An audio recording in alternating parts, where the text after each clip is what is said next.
Qu'est-ce que c'est? Qu'est-ce qu'on fait? Bon, le collègue en radiologie nous a aidés. C'est une fracture du scaphoïde, oui. On peut la classer? Vous savez, c'est quelle classification? Schoenberg. Vous connaissez les différents types? Il faut les connaître, hein? 6, c'est quoi? C'est en fonction des étages oui. du scaphoïde. Le 4, c'est l'organe du tubercule, et puis après, c'est... C'est un peu plus bas, le 6.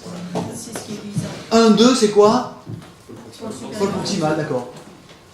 Quand vous direz en deuxième année devant un cas clinique, c'est un stade 2 de la classification de Schoenberg qui en compte 6, dont le 1 et le 2 sont des pôles proximaux, le jury pleure du sang.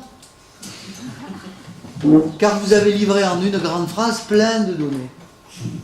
Montrez ce que vous savez, de façon pédagogique, comme vous le feriez avec un patient finalement.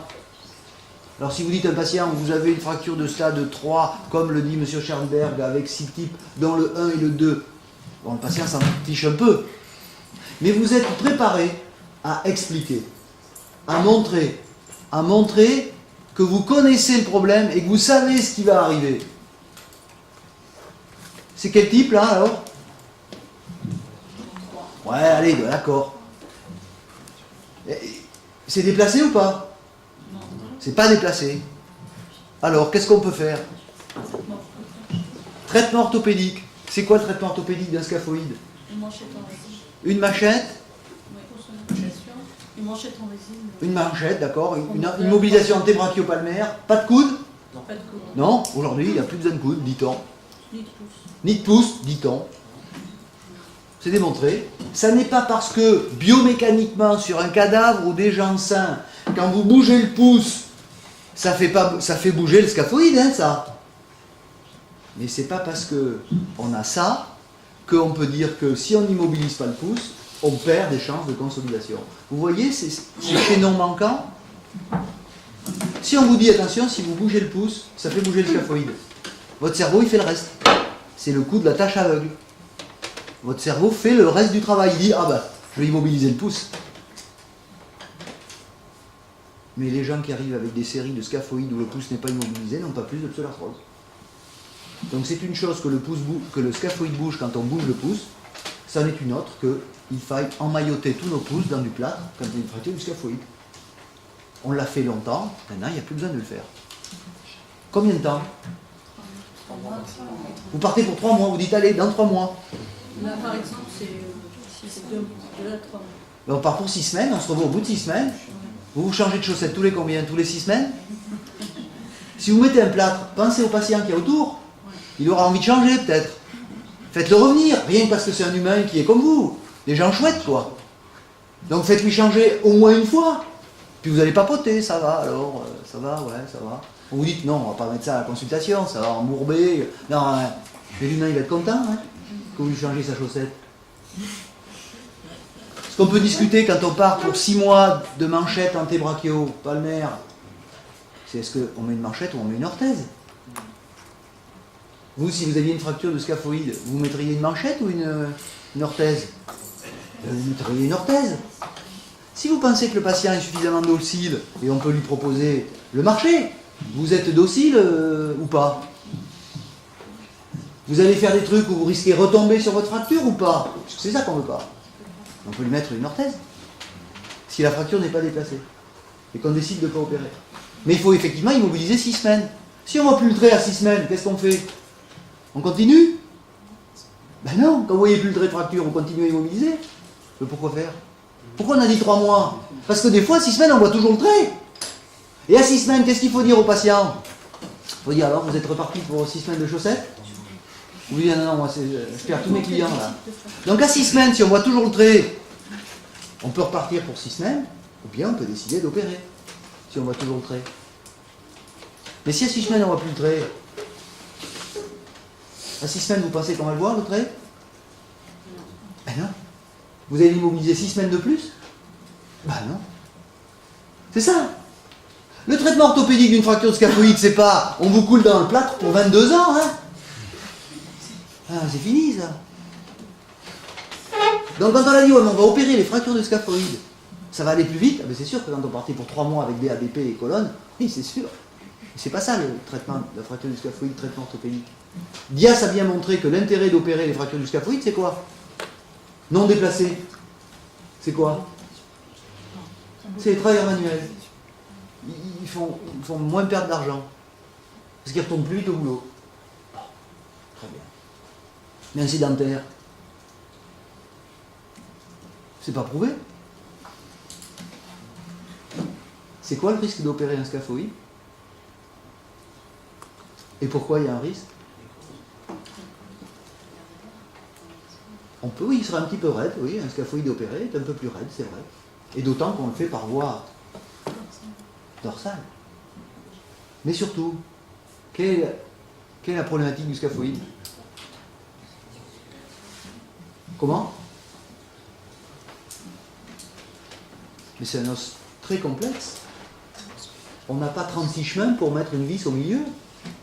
C'est un volume complexe comme tout. Et il faut vraiment aller le voir sur l'os sec. Il faut aller vraiment apprécier le volume complexe qu'est le scaphoïde pour comprendre que c'est pas facile de mettre des vis dans la cible. C'est sûr qu'on peut les mettre, les vis, mais on peut les mettre à côté. Donc, difficulté technique. Donc, vous l'avez soigné par une immobilisation plâtrée, contrôle à 6 semaines. Le voilà, à 6 semaines, qu'est-ce qu'on fait? On continue? Non. Ben non. S'il avait eu, 25 ans pour être moral, qu'est-ce que vous lui demandez de faire? Il fume. S'il fume, il dit oui, je fume. Combien de cigarettes? Une. S'il fume plus de 5 cigarettes par jour, il a 9 fois plus de chances de ne pas bien consolider un os long. Dommage. Il faut persuader vos patients, quand vous avez un projet thérapeutique osseux, de diminuer sa consommation tabagique. De l'arrêter, c'est difficile quand on a un niveau de dépendance, mais vous devez initier, parler avec lui, l'envoyer vers son médecin traitant ou des tabacologues pour diminuer sa consommation tabagique dès que vous avez un projet thérapeutique autour de l'os. Pas moins de 4 semaines, 6 semaines plus ou moins 6 semaines, manchette, colonne de pouce, il y a des signes, il y a des signes en faveur d'une non-colonne de pouce, on le contrôle. Si c'est un tubercule, c'est pas la peine de faire plus de 4 semaines. La problématique va être s'il n'y a pas de consolidation à 3 mois. S'il n'y a pas de consolidation à 3 mois, qu'est-ce que vous faites? Avant de l'amener au bloc. Bon, on peut faire un scanner.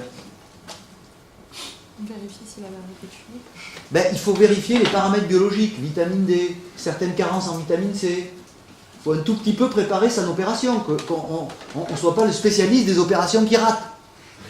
Hein? Parce que ça, c'est facile de faire des opérations qui ratent. Hein? Nous, ce qu'on veut, c'est faire des opérations qui réussissent. Et le patient doit nous aider à ça, particulièrement dans le scaphoïde.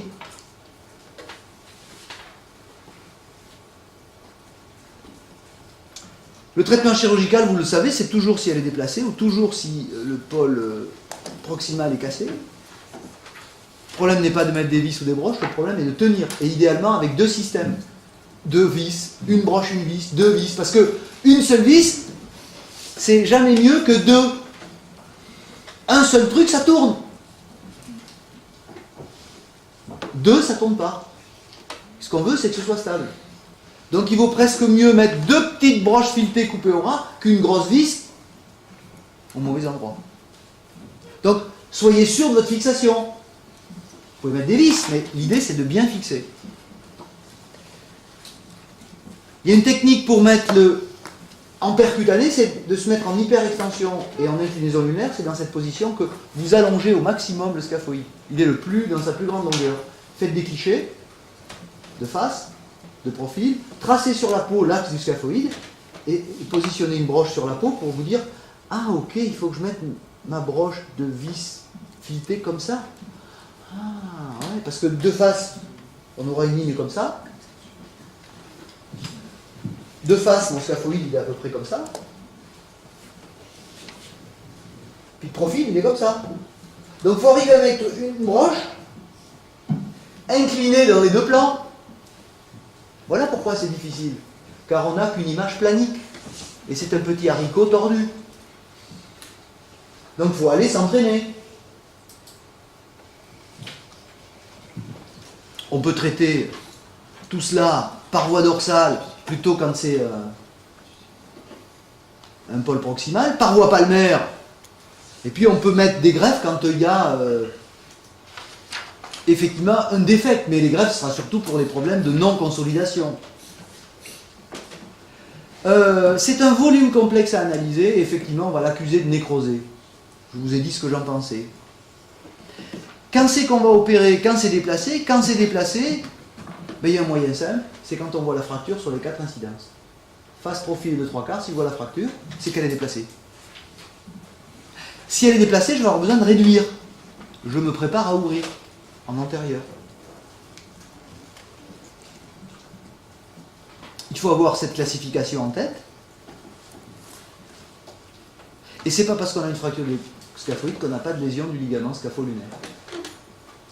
Donc là encore, gros intérêt de se rappeler qu'une fracture du scaphoïde est une lésion à haute énergie finalement, et jusqu'à preuve du contraire, une lésion à haute énergie autour du poignet, c'est une luxation périlunaire. Voilà pourquoi, en raisonnant comme ça, on va avoir des fractures du scaphoïde qui ont aussi des lésions scapho-lunaires. Une fracture du scaphoïde, ça vaut le coup de faire une arthroscopie du poignet pour aller vérifier le ligament scapho-lunaire. Tant qu'on était dans la vision un peu binaire, c'est cassé ou c'est pas cassé, c'est l'os ou les ligaments, non, c'est un volume qui a pris l'énergie sur la figure. La première rangée est un volume complexe, cohérent, grâce aux ligaments. Et les os du carpe bougent en torsion.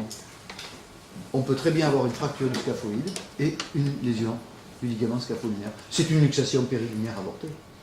C'est un bébé luxation périlunaire. Faisons ce diagnostic. Donc il faut analyser le déplacement après avoir fait le diagnostic, il faut classer la fracture, choisir le traitement, puis suivre le patient. C'est une forme tellement complexe que pendant longtemps, on a eu mis des implants un peu trop gros. Et en tout cas, on ne se représentait pas assez bien le scaphoïde. C'est sûr que c'est facile par une voie externe de mettre une vis qui ne tient pas tellement dans le fragment distal et dont la tête va gêner la styloïde. Aujourd'hui, il y a des implants dédiés, des petits implants de 2 mm, 2 mm 5. L'idée, c'est pas tellement de chercher à comprimer, c'est de réduire et de fixer. Si on comprime, c'est bien. Mais comment on voit qu'on comprime, comment on mesure cette compression, sachant qu'on n'est pas sûr d'être au bon endroit dans l'os. Et puis, vous le savez, si on veut mettre une vis au bon endroit, il faut partir dans la scaphotrapézienne. Il faut partir très horizontal et très distal. Donc on va abîmer un peu la scaphotrapézienne. Il y a des papiers qui montrent qu'il y a 30% de dégâts dans la scaphotrapézienne. Donc c'est pas anodin.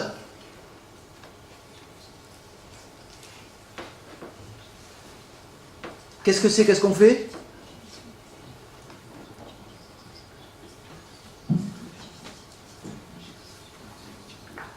Vous êtes l'année prochaine, vous êtes au jury. Vous êtes dans votre plus bel habit. Face au jury, ça vous impressionne toujours. Nous, on n'attend qu'un truc, que vous nous donniez les bonnes réponses. On ne veut pas vous faire tomber, nous.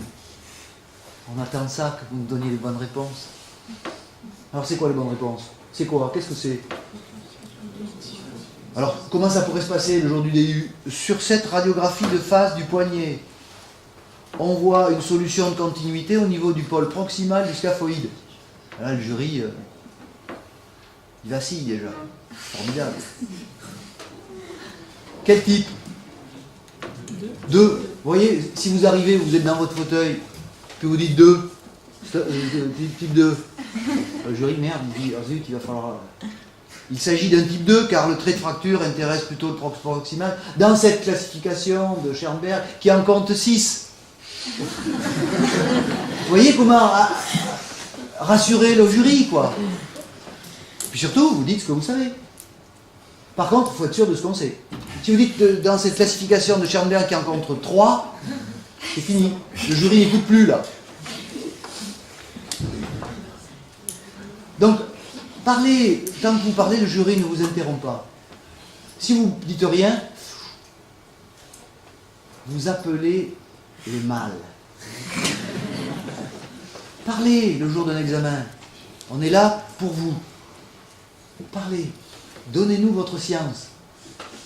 Le profil apporte quelque chose? On ne voit pas de dizzy. Ah ben dizzy, il faut définir dizzy. On ne voit pas le dizzy, dorsal, interne, scapholinaire. Alors les angles, on peut tracer les angles. Connaissez les angles. Parce que nous, le jury, si on voit que vous êtes mutique, on va vous dire, bon, on va revenir aux fondamentaux. Quand le jury revient aux fondamentaux, méfiez-vous. Il revient à l'anatomie. Il revient au truc de base. Mauvais. Donc, anticipez ça. Mesurez les angles. On voit qu'il existe un angle radio. Que nous apporte ce 3/4 par rapport à la face. Eh oui, voilà, on voit qu'il y a. On a l'impression que c'est un peu plus déplacé. Là, de face, bon, on voyait un espace, mais là, on voit que c'est un peu déplacé. Qu'est-ce qu'on veut, nous, vous proposer des situations où il n'y a pas tellement de doute? Ou s'il y a un doute, on a envie que vous en parliez du doute. Est-ce que pour vous, c'est autre chose qu'un type 2? Non. Est-ce que pour vous, c'est une fracture déplacée? Oui. Oui. Bon, mais il n'y a pas de doute, vous allez nous dire, bien devant cette fracture de type 2 du pôle ou pôle proximal du scaphoïde, chez un patient jeune, dont on ne connaît pas les comorbidités. Ne commencez pas à dire, oui, il me manque ceci, oui, mais alors on ne sait rien, oui, mais enfin, il faudrait... Ne critiquez pas l'arbitre du match, ni le terrain, hein. Jouez et marquez les buts. Hein? C'est après que vous diriez, vous auriez pu mettre une IRM. Mais pendant un jury, on ne vous demande pas de critiquer. On vous demande de montrer ce que vous savez. Donc il s'agit de, devant cette fracture type 2, chez un patient jeune, dont les comorbidités sont inconnues, on peut proposer un traitement orthopédique qui n'est que théorique, car il n'a pas sa place, la fracture est déplacée, et il s'agit d'un pôle proximal.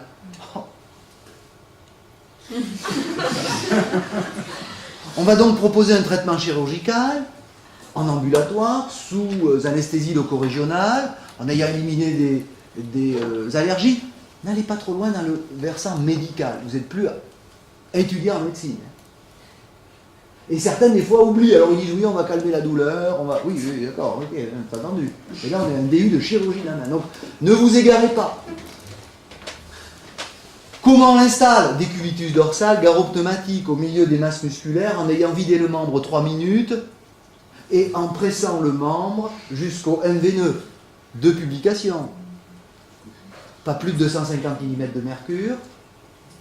Quelle est la première cause d'hypertension sur table?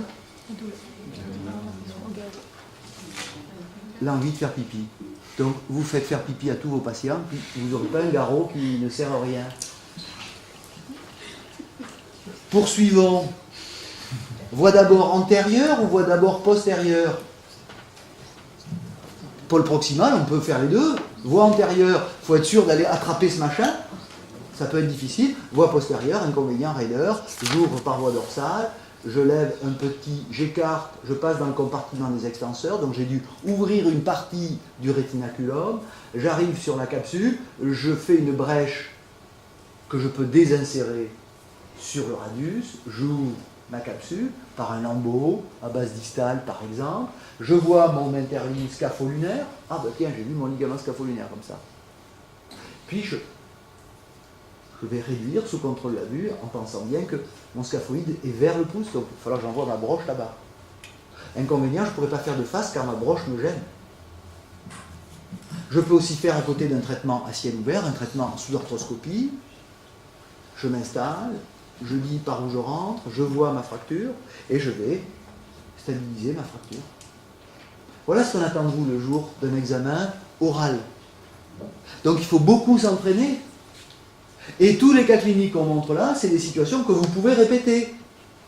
Il s'agit de, parce que, devant ce problème, j'ai des solutions, voilà mon panel de solutions.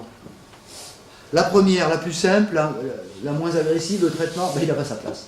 Traitement orthopédique, non. La chirurgie, ouverte, c'est arthroscopie, mais je dois toujours contrôler ma réduction et ma fixation.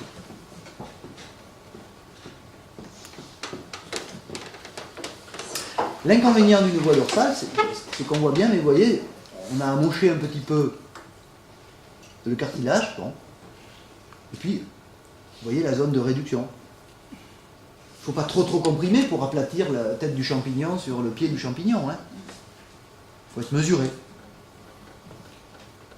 On peut le faire dans les types 3, 4, par une voie effectivement palmaire, mais il faut rentrer très distal, proche de l'interligne scapho-trapézien. Certains proposent de rentrer dans l'interligne scapho-trapézien, mais en contrôlant de face et de profil. Et puis de toute façon, on va avoir des lésions de la distalité.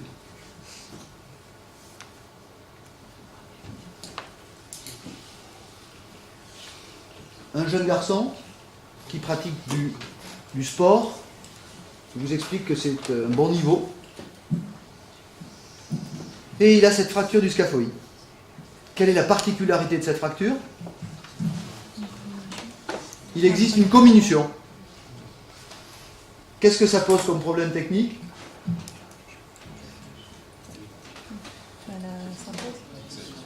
La fixation, pourquoi? Parce que si on met une vis à compression, qu'est-ce que ça va faire? Ça va raccourcir le scaphoïde. Donc, comment? Le petit fragment au milieu, il va être... Oui, c'est ça, on ne va pas pouvoir bien contrôler ça. Donc, attention si on veut opérer. Que vous dit le patient? J'ai envie de reprendre l'opérer. J'en ai besoin. Ah ouais? Vous n'en avez pas besoin, vous. Des fois, les patients ils vous disent attention, j'en ai besoin. Oui, tout le monde en a besoin. Donc, ça cache un peu d'angoisse. Mais il faut dire écoutez, cette fracture, quand on a une fracture du scaphoïde, qu'elle soit opérée ou pas, il ne faut pas retomber dessus entre 3 et 6 mois. C'est ça le problème. Qu'on opère ou qu'on n'opère pas, on ne veut pas retomber dessus. Donc, le hand, c'est en moi que ça se compte que. C'est ça le problème. C'est d'ailleurs comme l'artisan qui ne passe pas à la télé, qui est un sportif de haut niveau et dont l'entreprise dépend de son activité. C'est ça le problème, c'est comment on aide le patient sans le gêner plus. Bon. Alors qu'est-ce qu'on fait? Est-ce qu'on opère avec une difficulté de contrôler ou est-ce qu'on laisse le poignet vierge? C'est ça la question finalement. Mais pourquoi on opérait? Pour aller visser, c'est un patient jeune, et puis peut-être qu'on va être obligé de greffer en prenant sur le radius par une voie palmaire. Avantage? On a une forme du scaphoïde, il n'est pas raccourci. Qu'est-ce qu'on pourrait faire pour nous aider comme examen? Bon, d'accord. On va faire un scanner. Ça vous aide? On voit quand même que le pôle proximal, il est vraiment proximal, quoi. Il y a des traits fracturaires proximaux qui ne laissent... Vous voyez, quand on a des vues sagittales, c'est marrant, Et puis, dans la vue frontale... Bon, alors, est-ce que ça vous aide à choisir? Oui, ça aide à choisir. Ça aide à choisir parce que on se dit que si on envoie une vis par voie palmaire, il va falloir qu'elle aille vraiment au bon endroit. Mais bon, est-ce que le scaphoïde vous paraît plus déplacé que comminutif ou plus comminutif que déplacé? On est d'accord. Donc le scanner apporte quelque chose. Elle doit nous rendre encore plus prudents. On a un petit volume osseux au niveau du pôle proximal. Ce qui m'a fait choisir de le traiter orthopédiquement. Donc il a été immobilisé 2 mois. On a refait un scanner. Il est en train de consolider. Il y a peut-être une petite flexion, mais on n'a pas de matériel. Il a commencé à s'entraîner sans ballon. Il a couru, il a sauté, très bien, donné des coups de pied partout. Puis il a commencé à jouer au ballon à 3 mois. Voilà le scaphoïde qui est devenu solide. C'est ce qu'on voulait. Pas perdre de hauteur, garder sa forme, pas de iatrogénie. Vous voyez qu'on peut avoir à choisir entre un traitement orthopédique et un traitement chirurgical en fonction des difficultés techniques qu'on pourra ou non maîtriser. Si on commence à enlever des morceaux de scaphoïde, il va falloir remettre de l'os. Attention.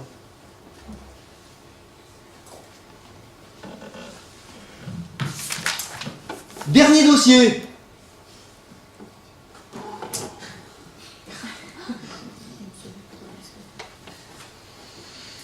Il a mal depuis 6-8 mois. Quel est votre diagnostic? Imaginez-vous au début, là. Ça y est, vous êtes à Georges Pompidou, dans un an. Les arbres dans le jardin intérieur se baissent dans le passé. Vous êtes prêts. Qu'est-ce que c'est? Il s'agit d'une pseudarthrose, du scaphoïde. Pourquoi? Il faut dire pourquoi toujours. Pourquoi vous ne dites pas fracture?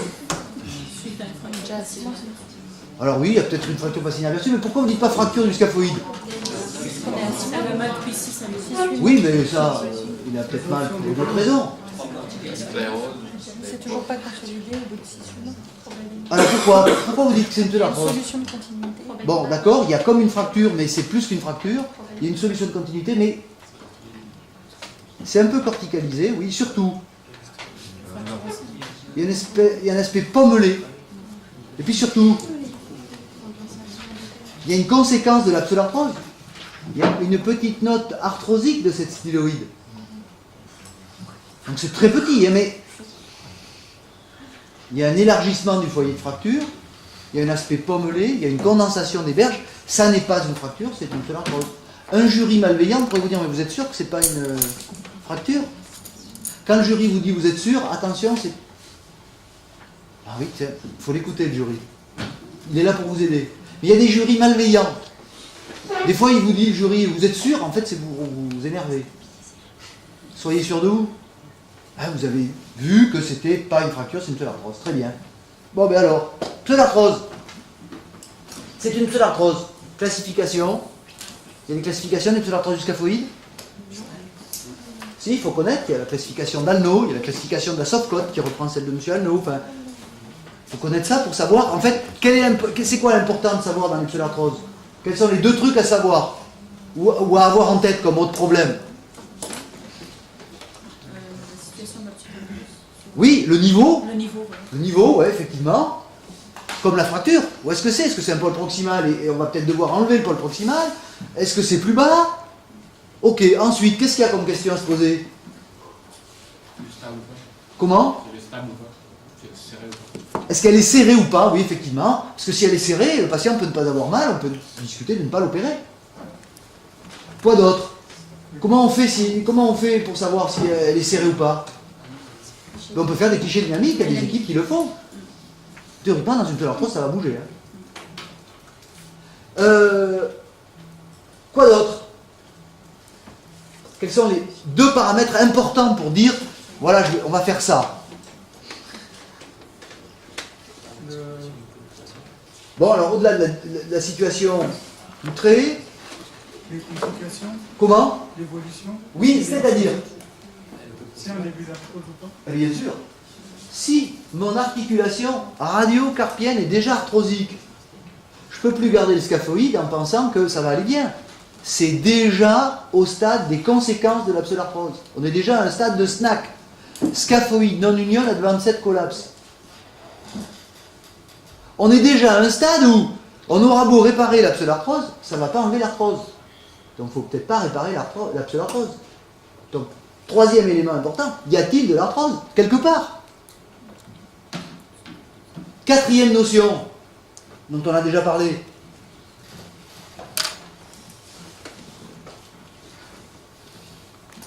Donc je vous ai dit que la valeur IRM ou anatapate était discutable. La nécrose, le pôle proximal, comment parce que quand on a une interruption, comment vit ce pôle proximal? Est-ce qu'il y a une nécrose? Est-ce qu'il y a une pseudarthrose? Vous voyez, une arthrose. C'est sûr que plus il y a de la nécrose, plus il y a de l'arthrose, plus ça ne sert à rien de traiter la pseudarthrose. C'est pour ça que, encore une fois, s'il n'y a que de la nécrose, en fonction de l'âge du patient, il n'a pas fallu faire une arthrodèse. Donc molybus sur la nécrose. Molybus. Des travaux discordants arrivent. À quel niveau c'est? Comment est mon os? Vascularisé ou pas? Nécrotique? Est-ce qu'il y a de l'arthrose? Et puis comment est l'humain autour, quoi? Est-ce qu'il comprend ou pas? Est-ce qu'il est prêt à arrêter de fumer ou pas? Il n'est pas question de traiter ce patient chirurgicalement sans qu'il s'arrête de fumer. Alors, rappelez-vous, vous êtes dans l'équipe des opérations qui marquent, des opérations qui ratent. Qu'est-ce qu'on peut faire? On en a parlé, on peut faire des clichés dynamiques, d'accord, oui, bon, mais ça bouge un peu. Qu'est-ce qu'on peut faire comme notre examen? On peut faire une angio-IRM, ou en tout cas une IRM injectée pour voir si le pôle proximal, et c'est la seule façon d'avoir un argument pour parler du pôle proximal, une IRM injectée. Donc à l'examen l'année prochaine, après avoir brillé sur il s'agit d'une pseudarthrose de stade, de temps, de la classification, de la soft-cote ou d'anneau, avec début d'arthrose, pourquoi à ce stade? Parce qu'il y a peut-être ceci, il y a peut-être cela.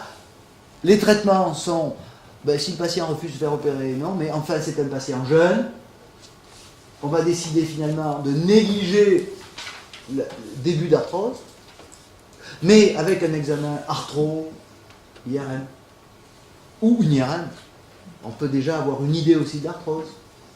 Une arthroscopie pourrait être nécessaire pour évaluer complètement l'arthrose. Car le pire, c'est de traiter une pseudarthrose en pensant qu'elle est isolée alors qu'elle a déjà de l'arthrose. A l'inverse, on peut décider volontairement de traiter et d'ignorer l'arthrose chez un patient très jeune. Puisque quand on traite une pseudarthrose, on veut faire consolider l'os. Quand on traite de l'arthrose, on met ou des systèmes de prothèse ou des systèmes d'arthrodèse. C'est pas pareil. Donc on peut faire une IRM, oui, on peut faire une IRM. Ah, ouh. La mort est dans la place. Et puis effectivement, le scanner nous permet d'analyser parfaitement la morphologie. Mais effectivement, à ce stade, qu'est-ce que vous proposez? Patient jeune, on néglige l'arthrose. Il y a des stigmates d'arthrose, de nécrose pôle proximal. Que discutez-vous comme technique opératoire? Les greffons. C'est une pseudarthrose, on doit greffer. Principe de la pseudarthrose du scaphoïde, redonner la hauteur du scaphoïde en lui amenant de l'os là où il en manque. Puisque le scaphoïde s'horizontalise. Il va falloir le reverticaliser. C'est-à-dire lui remplir cette zone où il se plisse. Greffon non vascularisé. Greffon pris à quel dépend? Où est-ce qu'on prend l'os? Au niveau du radius. Crête iliaque ou radius? Pourquoi vous prenez... Comment? Pourquoi? C'est la même.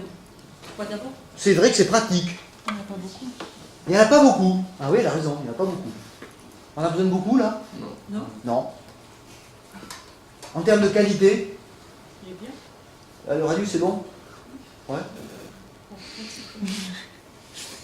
En termes de quantité de cellules souches, pareil. Au moins 4 papiers disent que c'est pareil. En termes de capacité, de potentiel, pourquoi les gens préfèrent la crête iliaque? Ils ont l'impression d'en avoir beaucoup. Ils ont un gros truc à tailler, ils ont un machin là. Alors ils sont contents. Oui, mais c'est une anesthésie générale. Donc, vous voyez, discutez de ça le jour du DU. Greffe non vascularisée, prise au départ du radius, de l'ulna, de la crête iliaque. Inconvénient de la crête iliaque, morbidité, 30% de douleur à 6 mois, même chez les gens qui savent bien le faire. Anesthésie générale nécessaire. On peut quand même faire de l'ambulatoire, mais anesthésie générale. Avantage, volume osseux. Radius distal, moins, mais dans la voie d'abord. On le prend à la face dorsale ou à la face palmaire.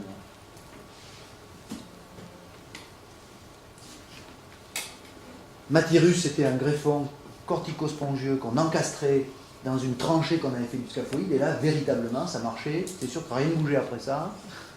Ah, ça consolidait. Mais le scaphoïde s'adaptait au greffon qu'on lui mettait. Plus logique, les greffons de Fisk, où on taillait une espèce de parallélépipède trapézoïdal qui s'adaptait à la perte de substance. Plus importante en avant qu'en arrière du scaphoïde. Greffon de Fisk. Plus logique. Corticospongieux. Très bien. À côté de ça, il y a les greffons vascularisés. Au dépend de quoi? pédiculé au dépend du radius, face antérieure, type Kuhlmann-Mapoulin, ou type Zeidenberg venant de la face latérale. Petite difficulté technique, c'est précis, c'est minutieux. Principale complication, fracture du radius. Quand on prépare le greffon, surtout avec les greffons antérieurs. Autre type de greffon, libre, fémoral. Bon, là, il faut se regarder dans la glace. On va aller prendre un greffon au niveau du condyle. On va faire de la microchirurgie pour vasculariser. Alors qu'aujourd'hui, il y a un papier qui vient de sortir qui dit que,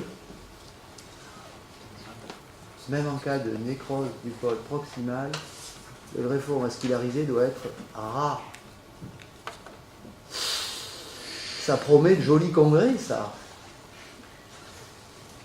Qu'est-ce que vous voudriez qu'on vous fasse? Donc vous voyez qu'il faut savoir expliquer ça. Greffon non vascularisé, greffon vascularisé. Où? Ils viennent d'où? Faites la liste. C'est ça qu'on va vouloir entendre le jour du DIU. Les différentes solutions pour que vous nous disiez à la fin, mais qu'est-ce que vous choisissez? Ben, moi, qu'est-ce que j'ai choisi? J'avais choisi un greffon de Zeidenberg. Ah ben je ne le montre même pas. Ben voilà, j'avais fait un greffon de Zeidenberg, qui est un greffon au dépend de la styloïde, pour mettre dans l'espace. Mais le but, c'est bien d'écarter, de resséquer les berges de la pseudarthrose, d'aviver par des petits brochages les deux parties de l'os, et de mettre un greffon, et ensuite de le fixer. C'est surtout ça. C'est pour ça que ce qui compte, c'est pas tellement d'amener beaucoup de biologie, c'est d'amener de l'os, bien positionné, et de redonner une longueur du scaphoïde en fixant les différents fragments. C'est surtout ça la difficulté dans le pseudarthrose.